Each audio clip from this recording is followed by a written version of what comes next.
So after a good little while of waiting, because I didn't know what I was gonna do, finally got my transmission in. Also got another axle, Rhino 2.0. But got the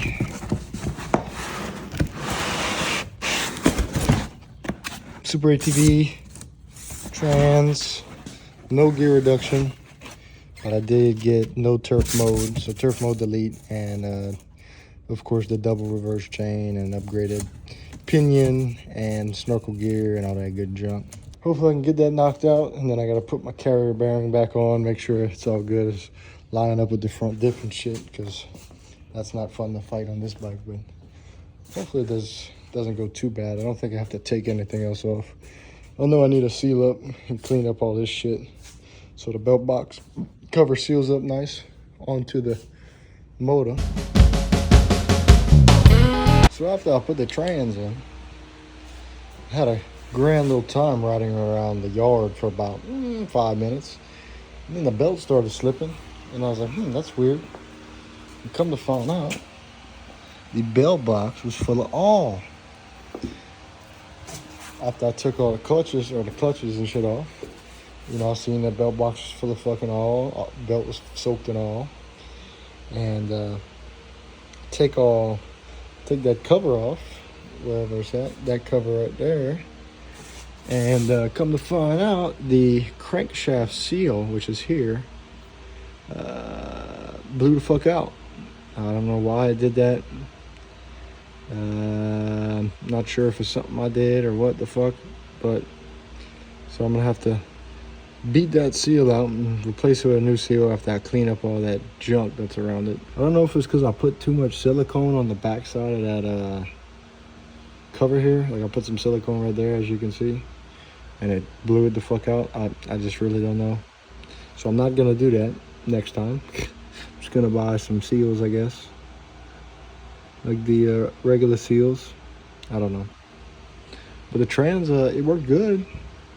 Drives good, and forward, reverse, neutral, all that bullshit.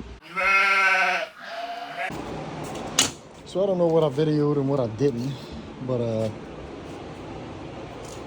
can't remember if I videoed that or not, but my crankshaft seal blew out because the silicone, when I siliconed the back of this cover, pushed in the seal and blew it out. So took the cover and all that back off. I had like that much oil in the belt box cover.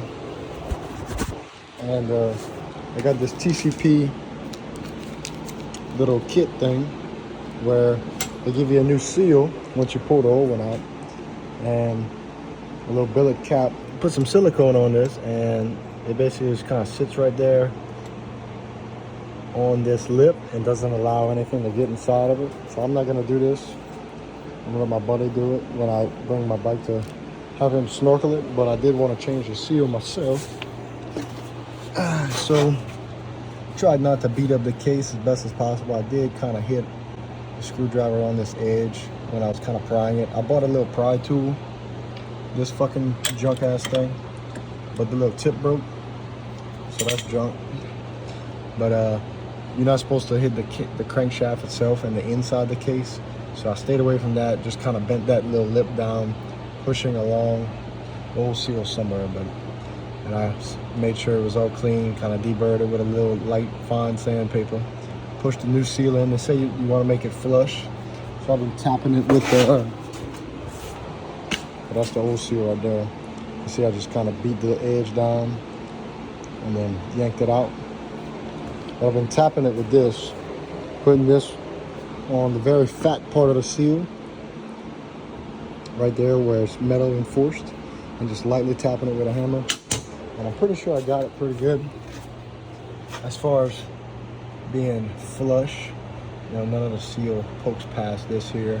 I will clean this up before I put that sealant on that billet little cover thing, but pretty sure I got the seal all good. So I'm gonna let it sit for a minute. I need to add a little oil to my bike because it leaked out in the belt box, and then I'm gonna run it and make sure it's good. But I just wanted to show that this is part of the process if you're a dumbass like me and put too much silicone or any silicone at all, because they make like a little foam. I don't have it in yet, from OCM or some shit like that. It's a little foam gasket like this. And you're supposed to replace this if you ever take this off. So I put my portal lights on. I don't remember what I videoed last and all that shit. But transmission and all that's in. Put the portal lights on. It's just 3M tape and then running the wires. I gotta redo one of them because this one didn't stick good to the strip itself. Stuck to the portal but didn't stick to the strip, so I just gotta get some more 3M tape. But they're pretty bright. Let's see. It's the middle of the day and I got lights in here. They're pretty bright. Yesterday, had my buddy weld up a new little bracket here out of some 1/4-inch steel that the controller arm bolts to, and then the actual bumper has the 2 front bolt or the 2 top bolts mounts to it, so that way my bumper won't flex or bend anymore. Try to rip out the holes when I'm winching, because the factory piece is pretty thin. Mine was all bent up. Ripped the bolts out of the holes one time. It just wasn't doing too good. So put some 1/4-inch steel on it, should be good. Then just got this, which is a lift kit for like a Sportsman, I think. Sportsman and a Scrambler. Just like a 2-inch bracket lift. But I don't need most of these parts. All I need is this, because one of my buddies did it to his bike. They don't make a bracket lift for just the shocks like they do most bikes, for like the Generals and Razors. So, but come to find out, the Sportsmen are the same exact A-arm dimensions here. So, as you can see, I'll get they call it a 2-inch lift. I don't know if it's gonna be really 2, but they give me a little more lift. My shocks are pretty shot. Just pick it up a little bit and I'll get some new shocks eventually, hopefully. You just gotta put these on each side. Comes with a little spacer to put in between for the A-arm. Then you just mount the shock to the top. Pretty simple. Right now my angles for my axles aren't bad. They're pretty decently straight. I don't think they'll make them that much worse with this, but we'll see. Been working on this turd slowly. Still gotta go get my clutch cover and all that sealed up. Snorkels resealed and all that by my buddy. But you see I ran my wires. Not the best, but decent for the portal lights, and I put rocket lights a while back. So I figured I'd get a measurement to see what, if it actually picked it up 2 inches. So from ground to like the headlight there, it's probably like 48.5 to the center of that headlight there, maybe 49, something like that, roughly. Let's see, to the top of the bumper, like right at 49. So I just finished putting that little bracket lift on, and it's not the best. I mean, it's not made for this bike, so like this side doesn't have as much to sit on as this side, and the bottom kind of just sits on the back, and then the front kind of gets bent in when you tighten it, but I think it'll be okay. I don't know. Kind of let the shock settle for a while, jumped up and down on them, made sure they were good. This one sits pretty good and flush, and then this one kind of just pokes out a little bit. I don't know, we'll see. Axle angles don't look terrible. I think it was a 49 to the top of the bumper.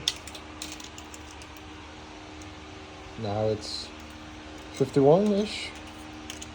It was 49, now it's about 51. We'll see how it rides. It's probably gonna ride. It's definitely gonna ride like shit. It already rides like shit, but we'll see if I start breaking axles or have any issues with the ball joints or anything. I don't think I will. I got the Kellers, they're pretty much brand new. So we'll see.